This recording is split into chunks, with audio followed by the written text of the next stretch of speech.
In this presentation, we're going to be looking at an introduction to Chris Wallace-Crabbe and his poetry, as well as some of his inherent preoccupations and concerns.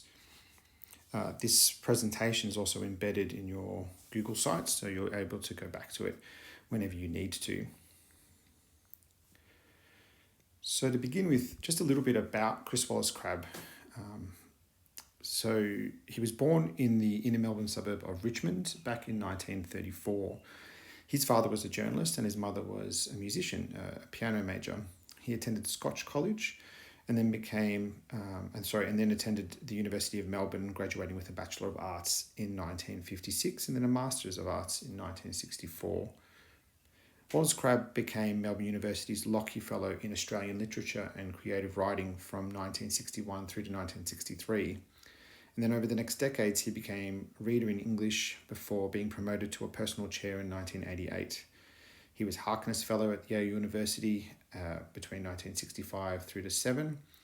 He was the Professor of Australian Studies at Harvard between 87 and 88, and visiting professor at the University of Venice from 1973 and also through to 2005. In 1984, he was elected Fellow of the Australian Academy of the Humanities. He was also founding director of the Australian Centre of the University of Melbourne, serving from 1989 through to 1994, and then a returning Professor Emeritus in 1998. In 2011, he was appointed a member of the Order of Australia. I guess one of the things to note, considering that very long list of placements that he's had, not just here in Victoria but around the world, is that he is an academic at heart. He's somebody who's dedicated his entire career not only to being a writer himself and an artist, but also to the academic side of things, to being somebody who studies literature, who works with other people who teach and study literature. And so his background in that area, that academic element of his background, is something which presents itself in some of his poetry. He is very contemplative and reflective in the way that he designs some of the poetry that he's written. And that academic background lends itself to that.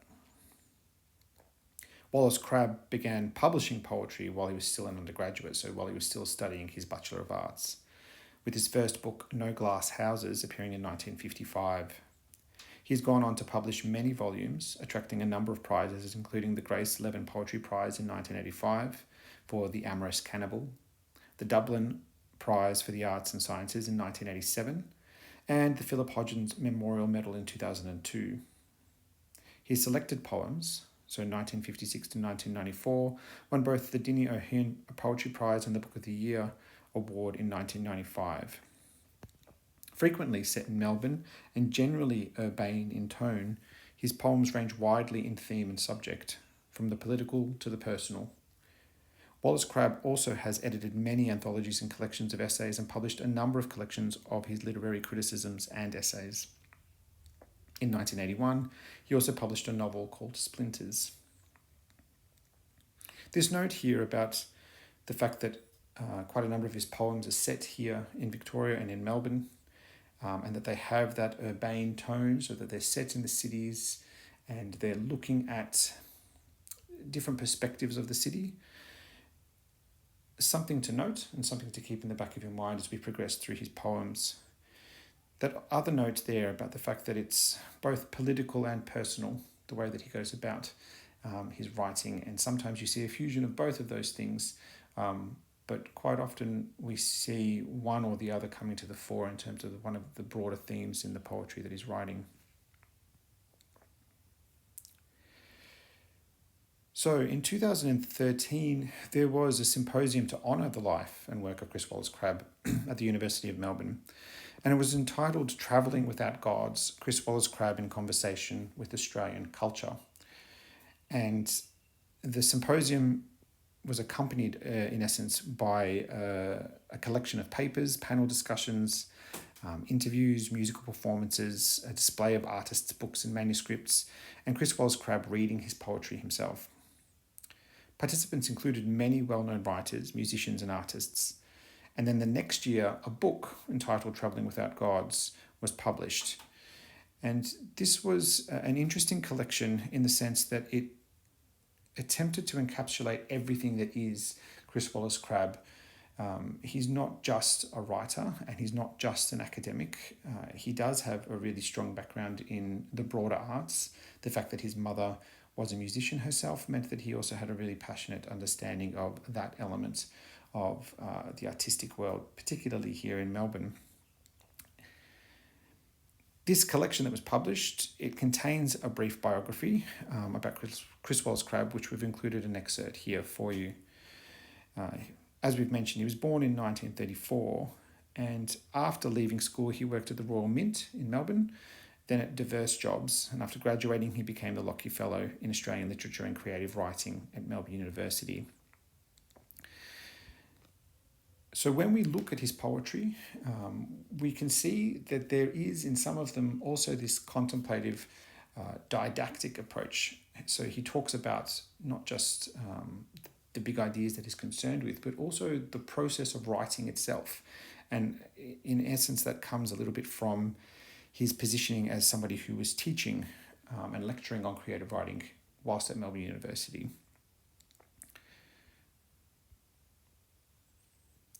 Now, the particular collection that we are looking at, the New and Selected Poems, has a really interesting cover. The cover is an art piece by Kristen Headlam, who is Wallace-Crabbe's partner. And what you can see in this particular image is essentially an inner Melbourne city backyard. And so that sort of typical cottage style backyard that you would often find in the homes in that Richmond, Collingwood area of Melbourne, where they're quite compact gardens in the backyard. You can see in the background of the image that older 1940s, 1950s style dwelling. And in essence, it's a really telling cover to this collection because it is really reinforcing that urbane focus that he has with many of these poems, that they are localized ideas. Even when he's exploring grander existential thoughts, a lot of the settings, a lot of the placements for his poems are regular, everyday kind of locations, because his musings are about the everyday sort of situations that we encounter. And so this cover is a very telling one in the sense that that's essentially what it's about. It is about the familiar and the everyday. So in this next little section, we're going to think about some of his concerns and his approaches. And to start off with, we'll think a little bit about language itself. And as a unit which is focusing on close passage analysis, this is something that should be at the fore of your thinking every single time you're pulling apart his poetry. So for Chris Wallace-Crabbe, with his poetry, when it's seeking complexity, there's often this fusion between different elements, the really, really complex idea with really simplistic language, with tricks of language or slang, or rhyme. And so the way that he goes about designing the poetry is quite intricate, and you should be spending time pulling it apart and having a look and seeing exactly what it is he's trying to do with his writing. Why has he picked the specific words that he has chosen? Why has he structured the line in such a fashion? Why has he chosen with some to use really structured stanzas and lines, and with others not? Why has he chosen to manipulate the grammar in the way that he has in some poetry and then not in others? Really, really take the time to compare the differences that you see in each of the poems, because those differences are all points of discussion that you can pull apart when you're doing your close passage analysis. One of the other things that he contemplates in his poetry is this idea of the English language itself.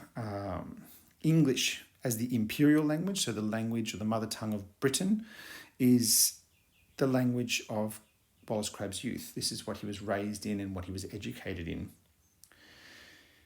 However, what we see him exploring is the fact that even though this was the language of his youth and his culture, he also is acutely aware of the fact that he resides here in Australia, not in England. And so we see a lot of contemplation about what Australian or Australianness is in comparison to being English. And so those contemplative questions about what it is to be a writer here in Australia, and what this landscape looks like in comparison to the English or the Great Britain landscape, are things that you will see popping up in his writing. Things like the fact that Australians border on the wilderness is an interesting one for him, particularly in his earlier days when Melbourne City in particular was much smaller. It wasn't that difficult to be driving out of the Melbourne CBD for 20 minutes and then encountering bushland. And so he is acutely aware of the fact that we were, and we still are, surrounded by quite a rugged natural landscape here in Australia, which is very, very different from the UK. He also contemplates this idea of Australia being a place that has an interesting eclectic tapestry, and he thinks about this idea of an inherited overseas, the fact that to this day we still contemplate ourselves as being a product of England, and that we have that inherited element of culture which we've brought with us and we still cling to. However, it's consistently competing with the multicultural tapestry that we have here in this country, as well as Australians' own desire to form their own identity as an independent country. So there's these more broader political musings that you'll find with his writing as well. Now, some of these next sets of notes have come from a lecture that Chris Wallace-Crabbe gave a few years back about his writing, not that long after Travelling with Our Gods came out. And one of the interesting ones that he discussed was this idea of whether or not he should be considered as an existentialist. It was a question put to him about the way that he writes. And so he sort of mused on it quite a bit. And his response to it was that asking philosophical or religious questions is an important thing, and it's always something that should be done, and it's especially something that writers and poets should be considering. And so for him, he had a really strong belief that that's what a writer should be doing. And, you know, those big ontological questions: what is being? So what does it mean to be? What does it mean to be good? What is human society, and how does it function, and what is it for? So these really big existential questions are ones that he really focused on and wrote about. And likewise, he tackles that religious side of things quite interestingly, in the sense that he has an acute knowledge of religion. He was brought up in that fashion. And at the same time, he's got a far more secular approach to the world as well, particularly as he aged. And so he looks at how belief systems work in our lives, how they evolve over time. And he deals with those sort of things, or tries to deal with them, I should say, and explore them in his writing. He doesn't necessarily always come to a definitive answer, though, and that's something to be mindful of. Don't look for an answer in his writing. It's more an exploration of it. And I think for him, what you'll find is that he doesn't necessarily have the answer, and that's the point. He doesn't know exactly what it is to be good. He doesn't claim to be able to tell you what human society is really all about. And those sort of things are important to note. Don't look for a definitive answer in his writing, rather that he is trying to find those answers, that he's trying to explore them with his writing. There's obviously an autobiographical element in all of his poems as well. This really shouldn't be the driving force of your analysis. It's the language that you're going to be focusing on to start off with. But it's important to note that that's there, and you know they're more acutely dominant in some of the poems. We see several elegy-based poems in this collection that we're studying. They're obviously acutely personal to Chris Wallace-Crabbe, more so than some of the others. But beginning with the language and what broader concerns you can see there is a better starting point than trying to base it on the autobiographical side of things. In the lecture presentation, he also spent a bit of time discussing his friendship with Peter Steele, who's a fellow academic and writer from the University of Melbourne. And he really spent quite a bit of time talking about the fact that he really enjoyed the intellectual exchange that he had with Peter Steele, a lot of the time about the arts, about painting, about music. And so that intellectual element that I mentioned earlier is something that's always going to be there in his writing because it's formed such a critical part of his life as an academic himself.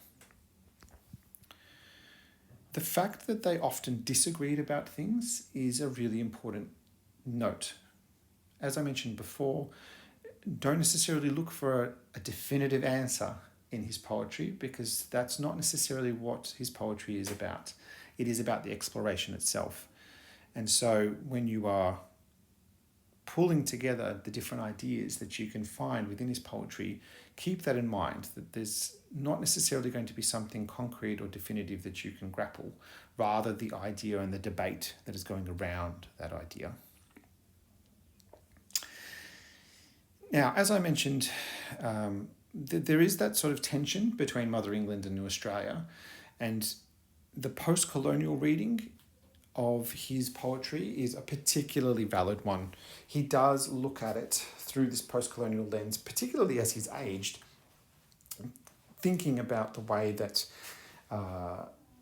we as Australians have come into the country of somebody else, have taken over this land, and that relationship that we have with the traditional owners, but also the evolving relationship that we have with each other as different waves of migrants come through to the country. They're all evident in the way that he writes. And so as you're reading through, if that's something that's a dominant preoccupation that you can identify, it's something to make a note of. He's also got a real interest in things like history and landscape and science. He looks at that juxtaposition between science and art, or science and religion, and explores the tensions therein. For him, he doesn't necessarily see the tensions. And so he explores that and tries to navigate that. Again, not necessarily always coming up with a definitive answer. What we're also going to see is that the poetry in this collection is drawn from lots of different publications that he's made across his career. And so we see historical-based poems, we see ones that are focused on landscapes, elegies. There's really experimental modernist poems in this collection that we're going to be looking at, and there's questions of belief that are addressed in some of these poems. Now, one of the critical pieces of literature that's available for you on the Google site to unpack, and will be a task that you're going to do a little bit later on in this unit, is one called The Poet as Antitheologian. And it's an extract from that collection written by Lynn McCredden, where she explores Chris Wallace-Crabbe's double vision. And what I've popped here is just a bit of a brief overview of some of the things that she covers in that, because it's pertinent to us understanding him as a poet and sort of backs up some of the ideas that I've also already covered. There is this fusion in his writing between Australian vernacular, this Aussie vernacular, and the marvellous ordinariness of things, as she puts it. And we'll see in some of his poems how he does spend quite a bit of time on what you would think to be really mundane things. And it's an iconic element of his writing that you should be aware of. Unlike other poets who may try to become quite flowery in their writing, try to focus on big, grandiose ideas or images, Chris Wallace-Crabbe in contrast, focuses in on the mundane, on the everyday type of thing, and tries to draw meaning therein. So when you're looking at it, you'll be encountering poems about a swing. There are poems about sitting and fishing. There are poems about hanging up washing on the line. Very mundane, everyday kind of things, from which he tries to draw broader, as we mentioned before, existential meaning. And she points that out in this article. There's also an articulation of a really defining post-religious authority and this declaration of an age of secularity. As Chris Wallace has matured as a writer across the duration of his career, we as a country have shifted quite dramatically in the way that we view religion. As a student himself, he would have been attending a school where religion was still at the fore and quite a dominant part of their everyday life, as it was also outside of school. Very regularly, people would be attending church on the weekend, and it would be a Christian-based church. The laws and societal norms were based around Christian ideas. As he's progressed through his career, particularly as we move through the 80s and the 90s and then the early 2000s, where he ends with that first poem that we are studying called Shadows, the Australian landscape and societal fabric and tapestry has evolved quite dramatically. And even though religion still plays a dominant part in our lives, there is very much a shift to a secular way of thinking, where religion is not something which is taught explicitly, particularly in the government sector of schools, where the age of secularity has meant that there's been a lot of contemplation about how religion interplays with government and lawmaking and the way that we go about our day-to-day lives. The fact that we've also had significant waves of migration from lots of different cultural groups means that the dominance of one particular religion is also something which has filtered down. Christianity is still such a dominant part of the Australian landscape, but there are also other major religious groups here now, and they have their own cultural heritage and cultural norms that they bring with them. And so the fabric and the tapestry of Australia is very, very different. In saying the fact that there is this secularity that's emerging in his writing, it's not to say that he's completely dismissed religion or belief. He tries to fuse the two of them. As we said from the outset, he's trying to find meaning. He doesn't necessarily always find the answer, but he's trying to find meaning. And so McCredden points out the fact that there's still this mystical element that remains in his poetry.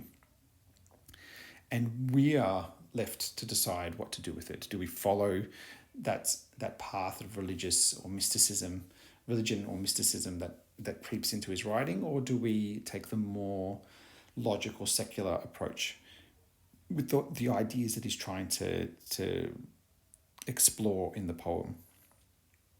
His vision and poetic performances characteristically oscillate between the desire to make meaning and an acknowledgement of the impossibility of meaning. And this, for you, is probably going to be the difficult thing to try and grasp. That there is no definitive answer that he is putting forth for you as a reader exploring his poetry. It's more so understanding that he is looking for that meaning, but also aware of the fact that he's never going to find it necessarily. He's oscillating between these two, wanting to try and find an answer, but also understanding that it's not always going to be possible to do so. And so, as I mentioned, later on in this unit, one of your tasks is going to be to actually unpack this essay in far more detail. And there are several critical essays on Chris Wallace-Crabbe and his writing that are available for you on the Google site, which you should be spending time unpacking, because they'll really assist you in being able to formulate clearer ideas and clearer arguments about his writing. They're also really great examples of close passage analysis themselves. Now, this timeline of poems is something that you'll come back to in subsequent lessons. but I did want you to make a note of it, please, because it does map them in chronological order, which we do need to keep in mind, so that way we're aware of the era in which he is writing some of these poems. There is no one historical context with this collection. You actually have an evolving historical context. And so knowing where each of them has derived from is an important part of understanding the trajectory of the poetry that you're studying. So make a note of this timeline as we're progressing through, please. His first collection is called In Light and Darkness. It was published in 1963, and the poems The Swing and In Light and Darkness come from this collection. We then have The Emotions Are Not Skilled Workers. So it's a really interesting title of poetry that we have here. This idea exploring the fact that emotions themselves are not tame, they're not controlled, they're not skilled workers, as he puts it, that they can overwhelm people, is a really, really interesting way to approach these two poems that we've got here from this collection that was published in 1980. So Genesis and Now That April Is Here. In 1985, he published The Amorous Cannibal. Again, quite the contradictory title, in the sense that we often place negative connotations on the term cannibal, in contrast to amorous, which is an affectionate term. We have one poem from this collection, Sacred Ridges Above Diamond Creek, and as I mentioned, published in 1985. So we're starting to see a cluster of poems that were coming from a similar era in the 80s.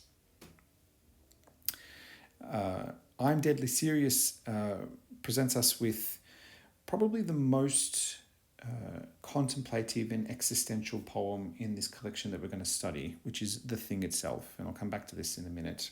This was published in 1988. 2 years later, 1990, we have just one poem from this collection, and it's entitled An Elegy.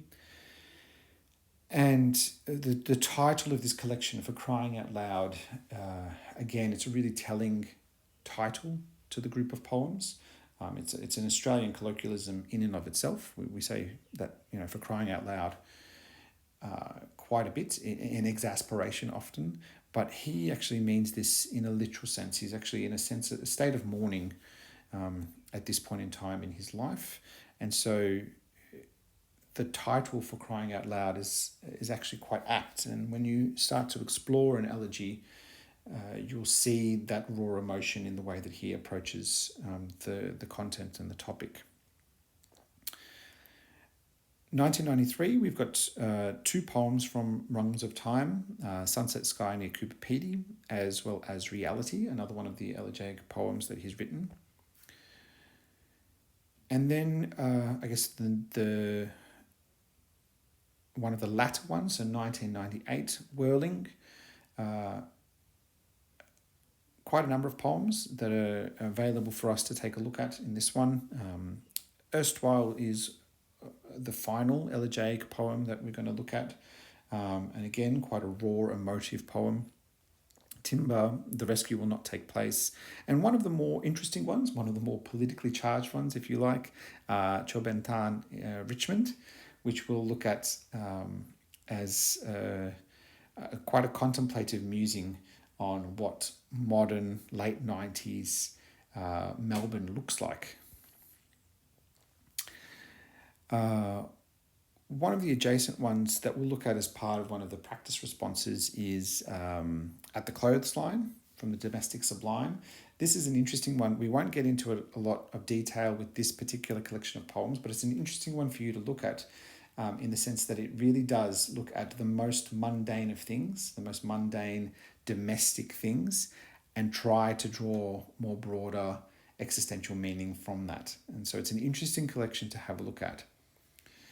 And then the newest poem, which also happens to be right at the beginning of the collection, interestingly, is one that was published in 2013, and it's called Shadows.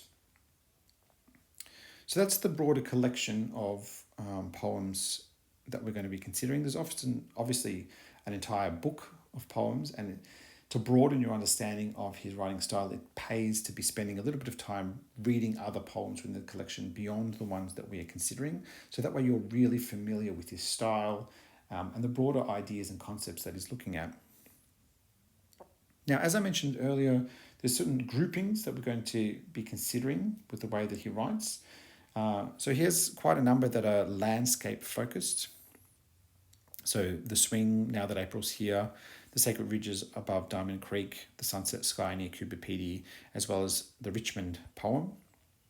And they're all interesting in the way that they're designed. The swing, for example, it's a prose-based poem. So it's not focused on rhyme or structure, it's more prose-based. And so the length of the lines are less important. It's been justified in its formatting, and you'll see that the way it's printed. It's got quite a heavy focus on the landscape, and in particular, a suburban landscape. And you'll see that in the first line, establishing the setting in a park. And it's a poem about uncertainty in his life and the nature of a swing going back and forth, coupled with the rhythm of light and darkness that he's exploring simultaneously in that, really brings to the fore this uncertainty, this to and fro in his life. What's really interesting, and it's not a particularly long poem, but that he also explores, in amongst all of that, some of those questions of belief versus the more concrete ideas of science and scientific theory. And so he touches upon that really briefly in this poem as well. He himself, as a writer and an educator, and that real interest and focus on the craft of writing is another thing that's also brought into this poem. And there's an interesting line about grammar and wanting to form or write a sentence as perfect as the letter O. And so you'll see as you read through this particular one that syntax is important, that the way that he's chosen to structure the entirety of the piece is important, and things to consider and contrast with some of the other poems that you're going to be looking at. The Sacred Ridges Above Diamond Creek is a very different poem in and of itself. You know, it's structurally one continuous piece. And so, again, a very contrasting structure to what you would consider to be a traditional poetic form. It's got this chanting, hymn-like feel to it. And so echoes like traditional Christian form and belief and structure, but it's about animals. It's not about a litany of saints or gods. It's about Australian fauna and flora, and so you have this almost musical zoo happening in the way that it's been put together. And the creatures themselves are part of the meaning. It's what he's trying to explore. He's trying to explore our relationship with Australia and the Australian landscape.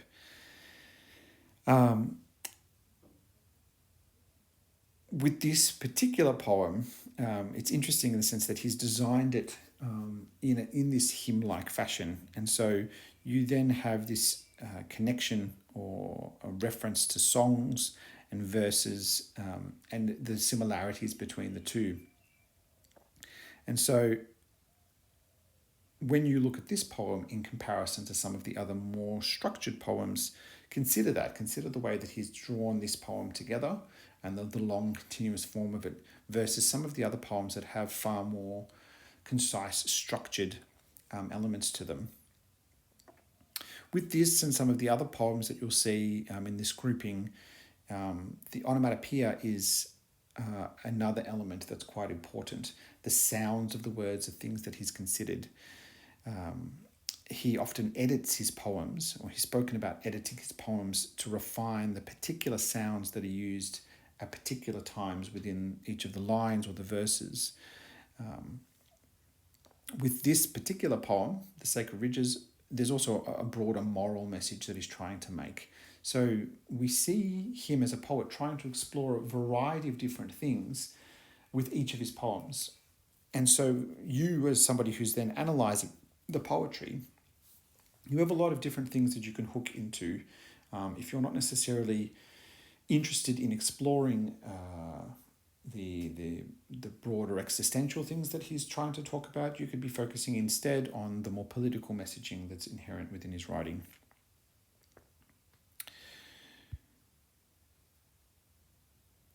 Some of the other things to consider with this poem and some of the others are the gaps. So the lines in between the verses, but also the way that he chooses to end some lines and then continue on into the next line. And we'll talk about the structure, the more specific terminology that you should be using when we explore poetic form and technique in a later lesson.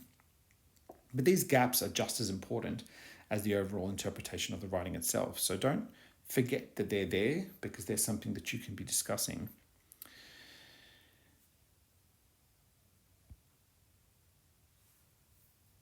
One of the latter poems, so Richmond, very different type of poem. It's a little bit more frank in its approach, a bit more blatant in its political messaging, and might be indicative of the fact that he was much older when he wrote it in 1998. But it's really focused on Melbourne's multiculturalism and minorities and how they fit in to Melbourne's tapestry and whether they fit in. And he contemplates, how we, as the broader Australian people, celebrate these types of things within our Australian culture, really trying to put aside that inherent British history that started it all, and how we then look at the way that things have evolved. It's a really striking poem, considering the long war that was fought in Vietnam, where so many Australians died back in the late 60s, that he's then choosing to focus in on Vietnamese culture in the 1990s and the world that has been created there, particularly in the suburb of Richmond. And so he's looking at, the value of tradition and experience and evolving multiculturalism. He's really trying to tackle what is a sensitive topic, but exploring it in a variety of different ways. There are 3 elegiac poems that we're going to be looking at in this collection. Reality, which is one that he wrote about his father, and then 2 that he wrote about his son, who passed away at quite a young age, Erstwhile and Elegy. Elegy form, or elegiac form, is a poem that's honouring the dead. That's what they're about. And there's really different approaches to these in the way that he's gone about them. The first one that we're talking about, Reality, it's quite a nostalgic poem, even though it's got sad undertones. He's remembering the outdoor interests of his father, and in a moment of time. Whereas the other 2 are far more raw and far more painful in their design.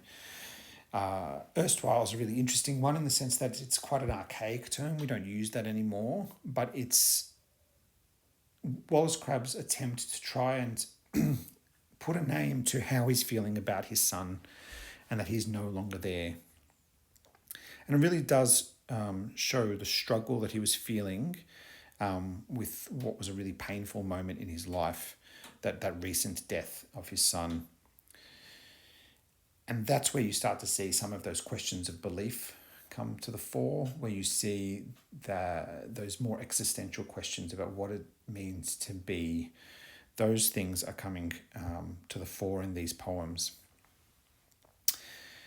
The more experimentally modernist poem, The Thing Itself, is probably one of the more challenging ones that you'll encounter in our collection, in the sense that it's a poem written by a writer who's trying to find meaning in his own writing as well as the writing process itself. There's a lot going on in it. And so, for him, he's articulated that all art in some way is striving to present the thing itself. It's trying to encapsulate meaning of some sort. And so in this particular poem, that's what he's exploring. He's exploring himself as a writer, trying to capture that meaning. So there's quite a meta element happening to this. It's quite the structured poem. It's written in tercets, so 3-line stanzas, which Chris Wallace-Crabbe's quite fond of. And the poem is made to be restless. It's giving the impression that the writer is struggling to write the poem about writing a poem. It's this more, as I said, existential, contemplative, academic type of piece that we have within the collection that we're studying. The rescue will not take place. Very, very different type of poem compared to the thing itself. But it's still about this broader idea of trying to find meaning in the world, and about the difficulty of trying to find meaning. And like so many of his poems, he doesn't actually come to a resolution by the end of it. He's still left pondering.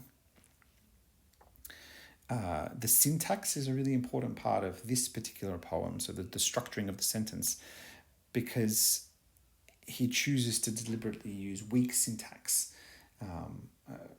in particular places to emphasize the uncertainty, to emphasize the weak ending and the lack of a definitive answer. There's elements of Christianity that echo throughout this particular poem. And so you do see how he is contemplating God in various ways and how he understands that it forms part of the meaning for so many people, but that others are also trying to make more rational, secular thoughts around the way that we live our lives, and that clash between the two, between inherent belief, which is ephemeral and something you can't necessarily grasp, with logical reality.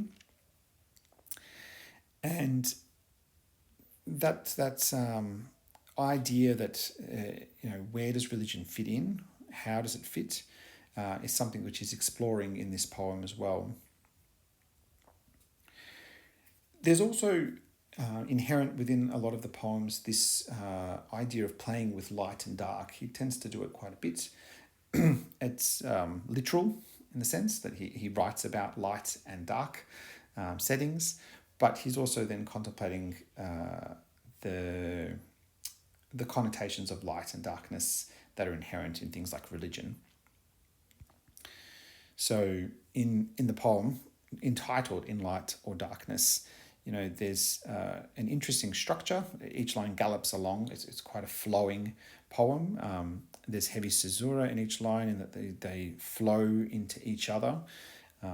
It's not necessarily a rhyming poem, and in that sense you see the modernist nature of Chris Wallace-Crabbe's writing. He was really, really fond of T.S. Eliot, for example, and so you see the form echoing that style. There's a lot of rhetorical energy in the sense that he is trying to have the reader understand what's going on without necessarily being literal. But there's also this really visual quality to it. As I mentioned, he's playing quite literally with this idea of light and dark. Those later notes that you can see on this particular section about him shifting away from Christian Protestant teachings towards a more secular approach is something which you start to see in this particular poem. Even though he doesn't make any specific political or religious point or agenda with the way he writes, he's tried to highlight the fact that it's still there. It's forming the tapestry of the way he thinks. Okay. Now that we've sort of considered the broader collection, this next section focuses in on a critical perspective of his writing. It's designed as an introduction, if you like, to his writing, and it's an article that you can keep coming back to on your own. And it's the first of quite a number of critical pieces of writing that you should be spending the time trying to familiarize yourself with. This is probably the most simplistic and basic of those that we've included for you on your online resources. But it does give a really broad, summative overview of everything that we've been talking about so far in this presentation. It was published in 2016 in the Veit Literature Perspectives collection, when this particular set of poems first appeared on the Year 12 literature syllabus. And It's entitled, What Do We Live For? The Search for Meaning. Chris Wallace-Crabbe's new and selected poems opens with 36 new poems.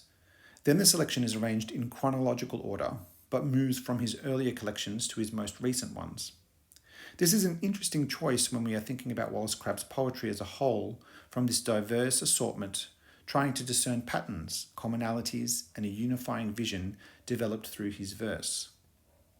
Are we perhaps to read Shadows, the only new 2013 poem set for study, as some sort of culmination of the movement in ideas and form between it and the poems from the 1963 collection, In Light and Darkness, The Swing and In Light and Darkness?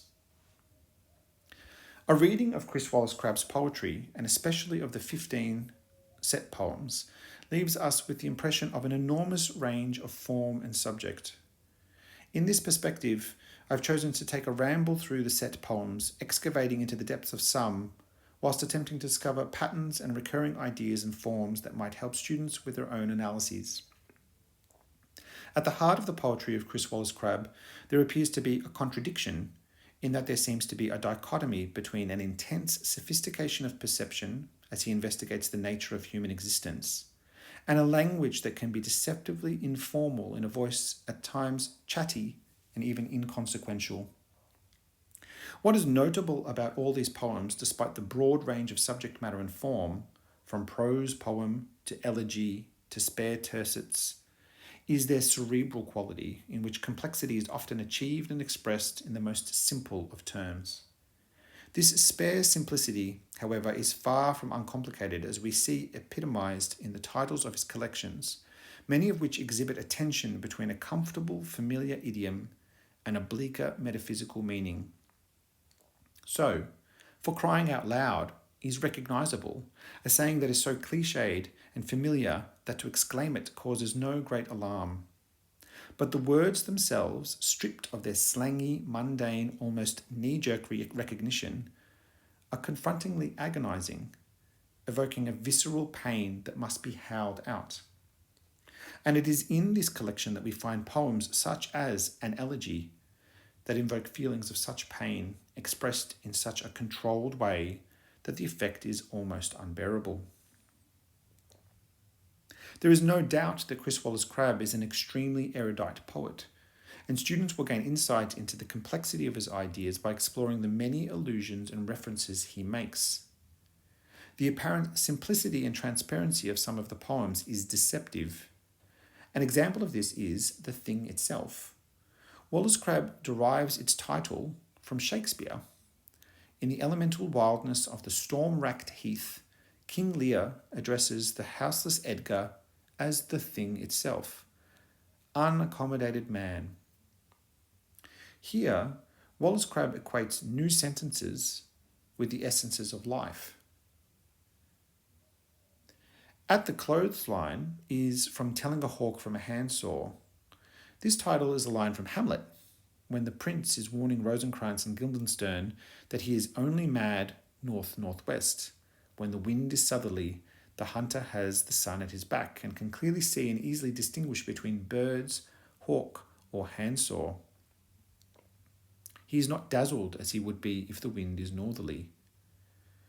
The idea of seeing with clarity and its concomitant connotations of understanding, coupled with the notion of the poet hunting for meaning and significance, leads us to ask questions of the poems from this collection.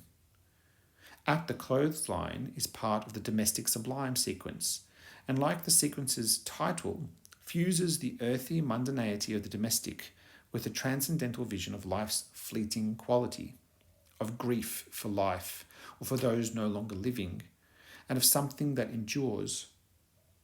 The final image, the simile, like a rainbow ring around the moon, alliteratively creates out of the dark, discarded murky sense of the shadow of the first stanza, a picture of brilliant beauty, both transient and enduring. Images of the ephemeral rainbow and the waxing and waning associated with the moon amalgamate with the ring, circular, never-ending.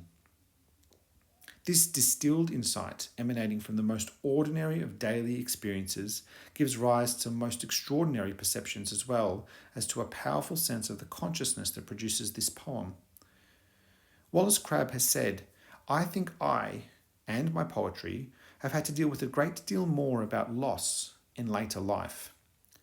Even to a cheerful chap like me, there is a sense of things slipping away, things passing away." As readers, though, we can also find what is saved out of this loss, what is retrieved from things passing away, so that the euphemism for dying is also a reminder of the cycle of life and death and a claim for hope, as the dark, amorphous shadow of stanza 1 is replaced by the airy heights of stanza 3.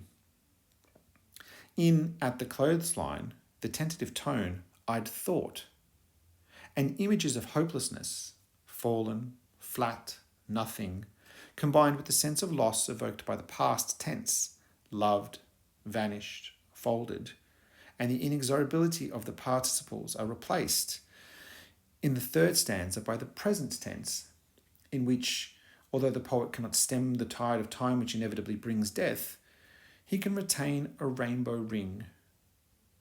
Wallace-Crabbe conveys an intense awareness of mortality, coupled with an equally intense determination to derive meaning from every moment of experience.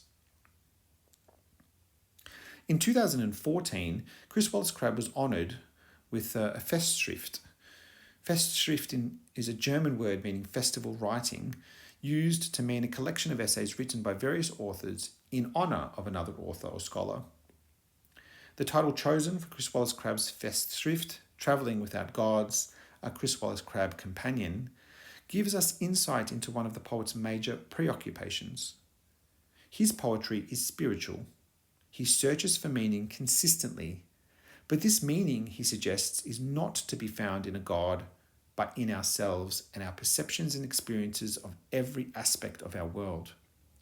It also offers, it claims, an alternative cultural history of Australia since the 1950s, through the imaginative effects of his writing. In Afterbeat, published in 2014, Wallace-Crabbe wrote, "Without gods, we have a giant overarching blankness. Choose whichever you please." If this blankness can entail bleakness, it is also the means by which the poet can insert his own meaning. The poet may take away meaning with his right hand, but give back humour with his left. He may offer us the world of the mind with his northwest hand, then the world of the senses with his southeast. He has described his personal philosophy as very egalitarian, and it's always qualified by the larger picture, based on US philosopher Richard Rorty. We are still at the very beginning of answering the crucial question, can we hang on to the idea of humanity, the secular substitute for God? Thus, Wallace-Crabbe extracts meaning from the terrestrial and from the human. He also deals with the unbearableness and the blankness of life with humour, suggesting perhaps that it is necessary to find funniness in the funless, and as he explores that liminal space between despair and hope. He combines wit and seriousness, playing with language, teasing out its possibilities. He employs double entendres, puns, colloquialism, and layered meaning. He enjoys presenting everyday objects in an unlikely way so that we see them for the first time. If Wallace-Crabbe is concerned to ask questions of life, his physical world is evoked as a felt presence in his poetry. His landscape also becomes a landscape of the heart and mind. In Sacred Ridges above Diamond Creek, the scrabble-shingled hills are crammed with natural life as he enumerates the flora and fauna. As he salutes with my feet and my hands and heart to the totem beasts, he simultaneously pays his split tribute to them as he lists them, and by imposing on his description of them the banal language of European civilization, portrays what has been done to them. In this poem, Wallace-Crabbe's language is consistently at odds with itself. Jarring contrasts in imagery create a sense of the wrongness of the gutters that now feed the tangle-throated creeks, the grids which displace each genus loci.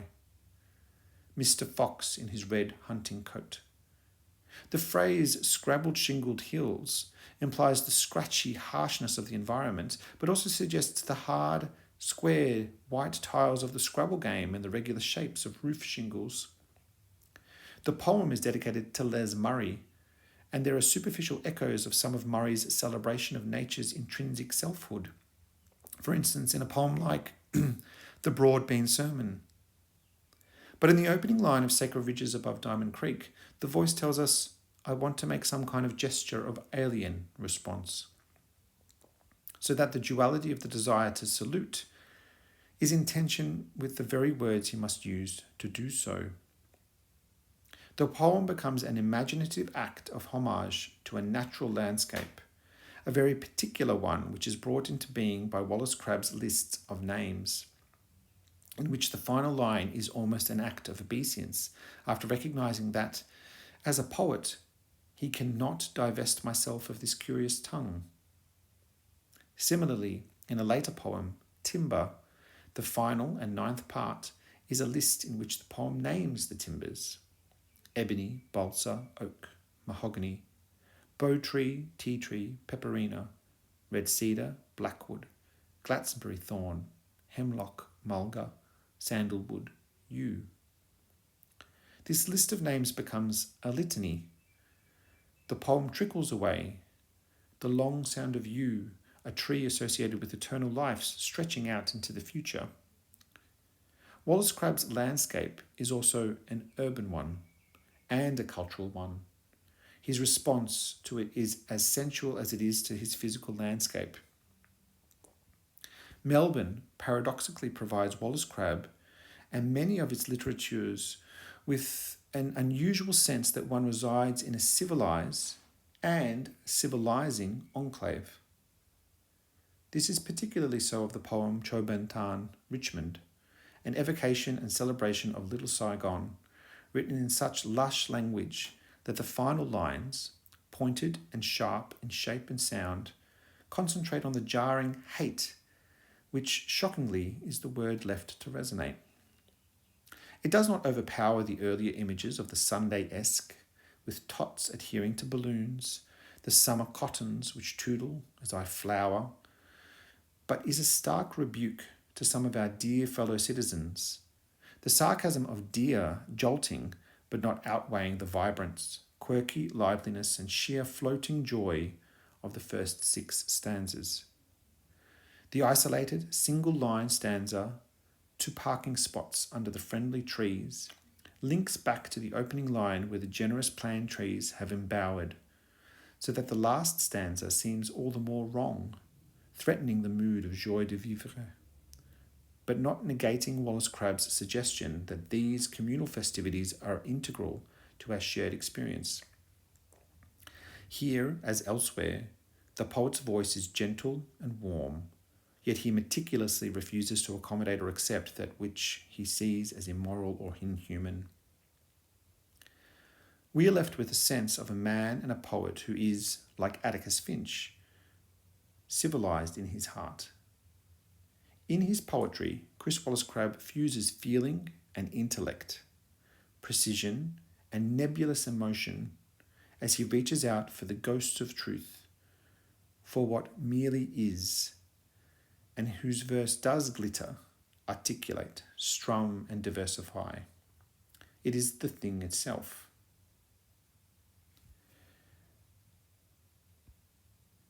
Now, there may be elements of that particular piece that you found quite complex, and it's worthwhile always going back to these critical pieces of literature as well as these notes, so that way you've got the opportunity to better familiarise yourself with what's going on and take the time to unpack some of the big ideas that were explored in that essay, as well as some of the other ones available for you in this unit. Overall, however, this resource is available for you to be able to come back to, and it does give you this broader understanding, if you like, of who Chris Wallace-Crabbe is and what his poetry is about.